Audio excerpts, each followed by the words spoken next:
which is sometimes known as Three Farmers on Their Way to a Dance, 1914. There's a lot I like about this picture. I like how the farmers' heads are cut off by the horizon. I like how their faces are in the sky, but their feet are in the mud. And I like what the photograph tells us about class and history, that by 1914 mass production meant that these young farmers could afford suits and fancy hats and canes. For the first time in history, European peasants in the countryside could dress like, or almost like, urban professionals. But then again, they're still walking rather than driving in a car. These are young men on the cusp of what I think of as the contemporary world, and I like how they're looking over their shoulders as if they can only briefly pause for the camera before they head off to their futures, to the dance. It was the middle of 1914, and these three farmers were, of course, on their way to two dances, the one they knew about, and World War I. These men very likely ended up fighting in that war, and they may well have been among the 17 million people who died in it. And the very same industrial manufacturing innovations that made their clothes affordable created the bullets and machine guns that made World War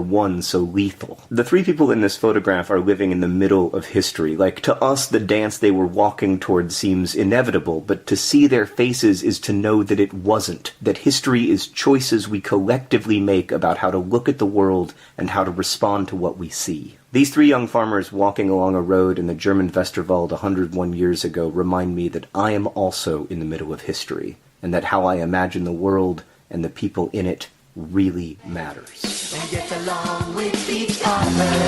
What a wonderful time today.